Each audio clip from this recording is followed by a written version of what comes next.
Chào các khán giả thân yêu của thế giới hôm nay. Trên hành tinh của chúng ta có rất nhiều sinh vật đáng yêu, khiến bạn mỉm cười cả ngày khi bắt gặp ngoài đời thật hoặc qua tranh ảnh như koala, chim cánh cụt, gấu trúc, mèo vân vân. Nhưng cũng có những loài sinh vật đã mang bộ mặt ác quỷ khiến ai thấy cũng phải giật mình. Những động vật hình thù dữ dằn, đáng sợ này có thể khiến bạn liên tưởng đến những con ác quỷ ở dưới địa ngục. Thậm chí có loài còn được coi là biểu tượng của cái chết. Các bạn có từng thấy loài vật nào như thế này ngoài đời thật hay chưa? Nếu chưa thì trong video hôm nay, chúng tôi mời các bạn cùng khám phá về 10 động vật được quỷ dữ sinh ra. Chắc chắn với ngoại hình kỳ lạ của nó, có thể mang lại cho bạn những cơn ác mộng. 10 động vật được quỷ dữ sinh ra.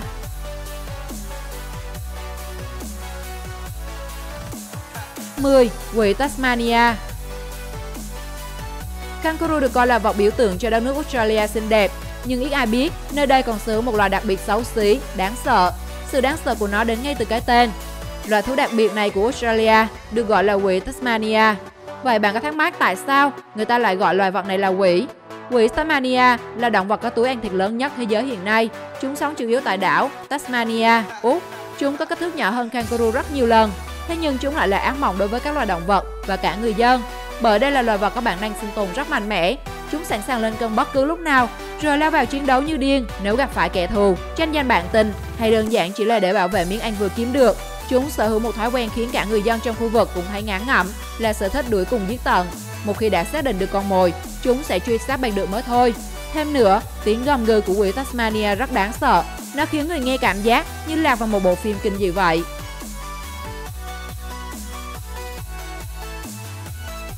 9. Chó Pitbull. Nhìn vào nó, chắc bạn không cần phải giải thích khi cái tên Pitbull nằm trong danh sách hôm nay, bởi nó không chỉ có ngoại hình đáng gờm mà còn là giống chó hung dữ nhất thế giới. Nếu phần lớn những chú chó khác sẽ cho bạn cảm giác muốn lại gần, muốn đùa giỡn, thì với Pitbull, bạn chỉ ước gì mình tránh xa nó càng xa càng tốt. Với vẻ ngoài khác nhiều so với đồng loại, nên Pitbull là một trong những giống chó được lên mặt báo nhiều nhất vì những trường hợp cắn và tấn công con người một cách điên cuồng và dã man.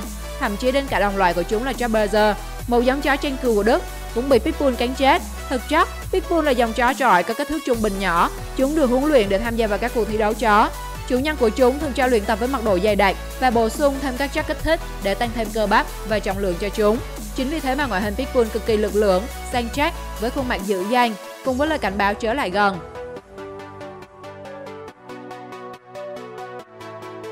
8. Cá đuối quỷ. Các bạn đừng nghĩ là chúng có nanh hay ăn thịt người như những quái vật trong các bộ phim kinh dị nhé. Với sải vai 7,6 m và trọng lượng lên tới 2.300 kg, cá đuối quỷ khổng lồ được mệnh danh là những bóng ma huyền bí nhất của đại dương xanh thẳm.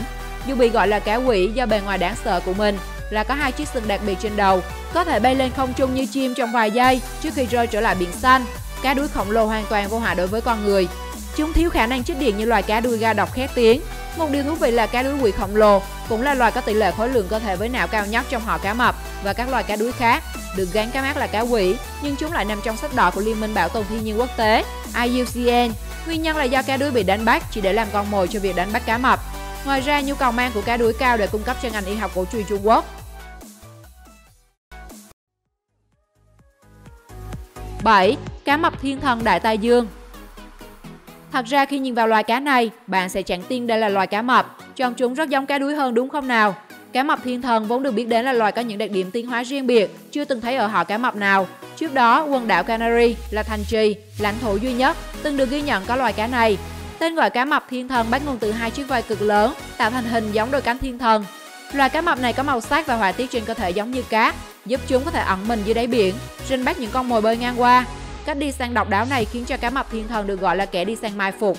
Mặc dù có thể ngụy trang tài tình như vậy, nhưng cá mập thiên thần lại không thoát khỏi tầm mắt của ngư dân, khiến cho chúng trở thành một trong những loài cá mập bị đe dọa tuyệt chủng nhất thế giới. 6. Cá mạc quỷ. Với những người yêu thích với biển cả thì nhất định phải chú ý đến một loài cá được mệnh danh chúa tể nọc độc dưới đáy đại dương. Bởi nếu như chẳng may dẫm phải gai nhọn của loài cá này thì bạn có thể tử vong sau 2 tiếng đồng hồ. Đó chính là cá mạc quỷ. Cá mạc quỷ thường sống tại các vùng nước cạn, nhất là khu vực gành đá, rạn san hô ven đảo. Hiện nay, loài cá này phân bố chủ yếu ở các vùng duyên hải Ấn Độ Dương và Thái Bình Dương.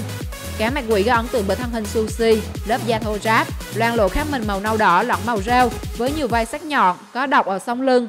Bên cạnh vẻ ngoài quỷ dữ của nó, loài cá này còn có đặc điểm đáng chú ý khác. Đó chính là các vai trước trông giống như ngón tay, giúp nó có thể bò dưới đáy biển, giống như loài thủy quái thực thụ. Dù đầy vũ khí, cá mạc quỷ lại không chọn trực diện tấn công. Nó khéo léo ngụy trang thành một cục đá vô hại giữa cụm san hô, kiên nhẫn chờ đợi và xử lý con mồi với một cú đớp nhanh kinh hoàng, chỉ 0,015 giây. Cá mạc quỷ cũng chỉ thần tốc khi cần, phần lớn thời gian còn lại chúng nằm yên.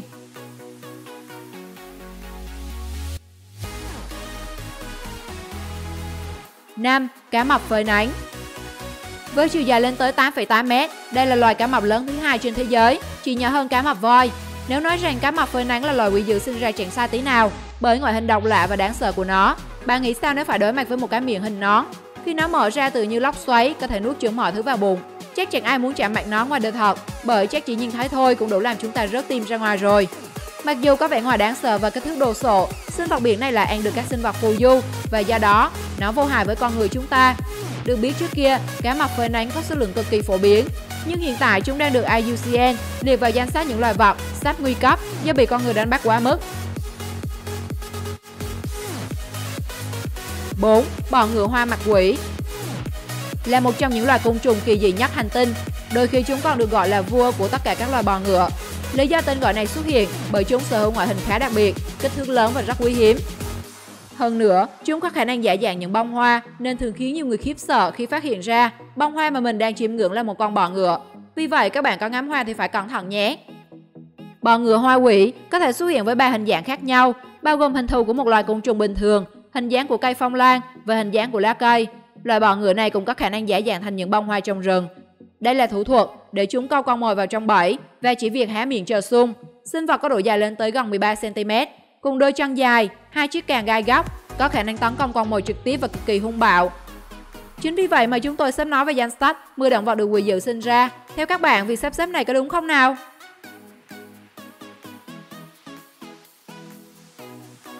3. Tắc kè quỷ Satan. Đúng như tên gọi, tắc kè quỷ Satan đuôi lá không sở hữu ngoại hình đẹp và bắt mắt.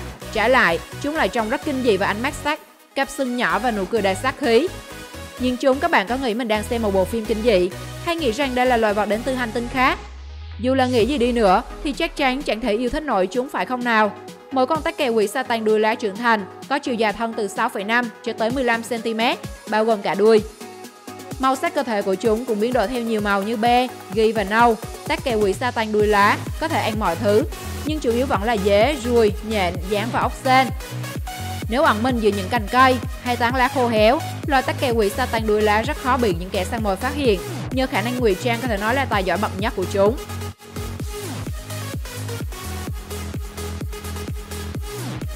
2. Cá cần câu. Cá lồng đèn hay cá cần câu với vẻ ngoài trông như những con quái vật trong cơn ác mộng của bạn khi xem phim kinh dị đúng không nào? Thậm chí, National Geographic cũng nhận định loài cá sống ở biển sâu này có lẽ là sinh vật xấu xí nhất hành tinh và chắc chắn họ không sai. Tất cả mọi thứ về chúng đều đáng sợ, từ chiếc hàm đà răng sắc như dao cạo cho đến đôi mắt chết chóc. Loài cá này là động vật ăn thịt đáng sợ, hiếm khi được con người nhìn thấy lúc còn sống vì chúng sống dưới bề mặt đại dương vài trăm mét và đa phần được phát hiện khi bị mắc vào lưới đánh cá và chết hoặc thối rữa trôi lên bờ. Bên cạnh hành vi giao phối kỳ lạ là còn được phải hy sinh, cá lồng đèn cũng có một cơ thể dị hợm không kém với mồi nhử phát quang sinh học nhô ra khỏi đầu chúng. Ánh sáng này được tạo ra bởi vi khuẩn sống bên trong và sẽ giúp thu hút con mồi. Và thời điểm con mồi nhận ra thứ ánh sáng hấp dẫn đó không phải là thứ mà chúng có thể ăn, chúng đã trở thành bữa ăn của loài cá này.